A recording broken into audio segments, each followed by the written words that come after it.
Hello friends, welcome to my channel. જય શ્રી કૃષ્ણ અને સીતારામ બધાને. આજે આપણે બનાવશું લાલ ભીંડાના શાકની રેસીપી. વિટામિનથી ભરપૂર એવા લાલ ભીંડાનું શાક છે. સ્વાદમાં ખૂબ જ સરસ બને છે. તમે આજથી પહેલાં ક્યારેય લાલ ભીંડાનું શાક બનાવ્યું છે કે નહીં તે મને કમેન્ટ કરીને જરૂરથી કહેજો. ચાલો શરૂ કરીએ.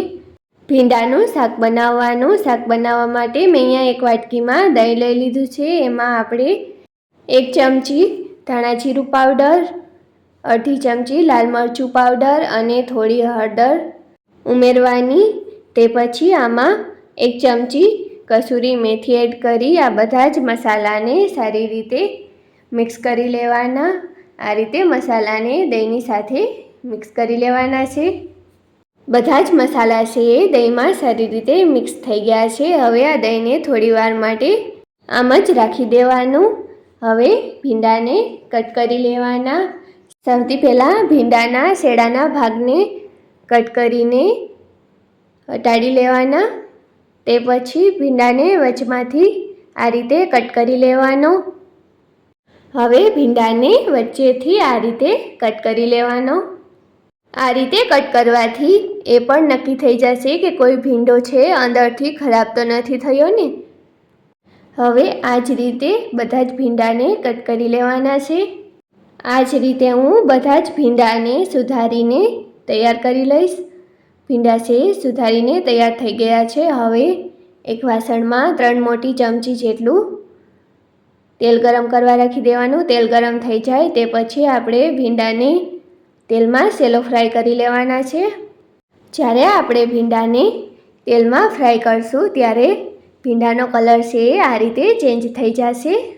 ભીંડાને ફ્રાય કરતી વખતે ગેસની ફ્લેમને હાઈ રાખવાની અને હાઈ ફ્લેમ ઉપર 2 થી 3 મિનિટ સુધી ભીંડાને સેલો ફ્રાય કરી લેવાના. આ રીતે સેલો ફ્રાય કરવાથી ભીંડા છે તેલમાં જ 50% જેટલા કૂક થઈ જશે અને તેમાં રહેલો બધો જ ચીકાશ છે એ બળી જશે. હવે આ ભીંડા છે એ ફ્રાય થઈ ગયા છે. હવે ભીંડાને એક પ્લેટમાં કાઢી લેશું. તે પછી ગેસની ફ્લેમને ધીમી કરી લેવાની અને જે તેલમાં ભીંડા ફ્રાય કર્યા હતા એ જ તેલમાં થોડી રાઈ, જીરું અને થોડી હિંગ ઉમેરી દેવાની.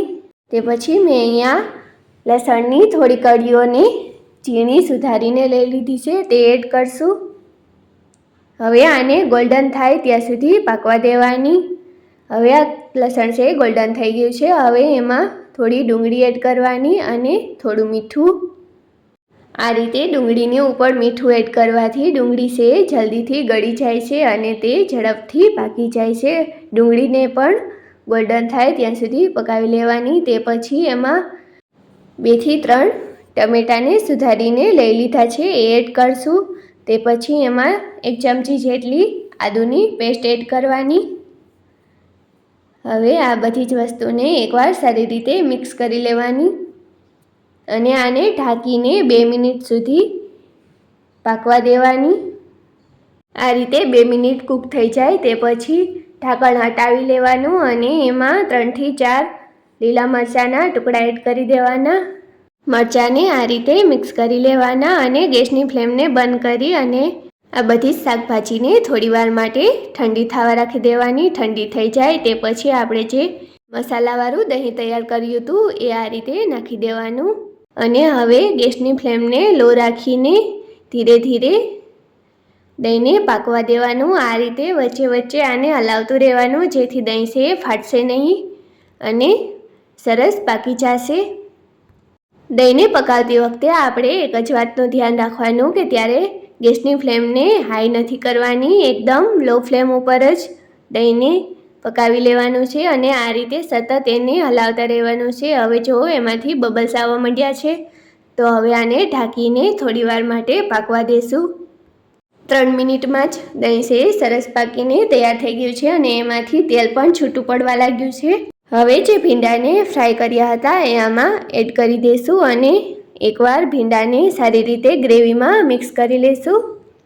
હવે જો તમારે વધારે ગ્રેવીવાળું શાક બનાવવું હોય તો અત્યારે આમાં થોડું પાણી પણ એડ કરી શકો છો, નહીંતર તમે આ જ રીતે આને ઢાંકીને થોડીવાર પકાવી લેવાનું. 5 મિનિટ ઢાંકીને પકાવવાથી શાક છે સરસ બનીને તૈયાર થઈ જશે. હવે આ શાક છે બનીને તૈયાર થઈ ગયું છે. આ શાકને એકવાર પ્લેટમાં સર્વ કરીને બતાવીએ. કેવી લાગી આ ભીંડાના શાકની રેસીપી મને કમેન્ટ કરીને જરૂરથી કહેજો. અને જો તમને આજની મારી આ રેસીપી પસંદ આવી હોય તો વિડીયોને લાઈક, શેર અને આવી જ ઘણી રેસીપી શીખવા માટે મારા ચેનલને સબસ્ક્રાઈબ જરૂરથી કરી લેજો.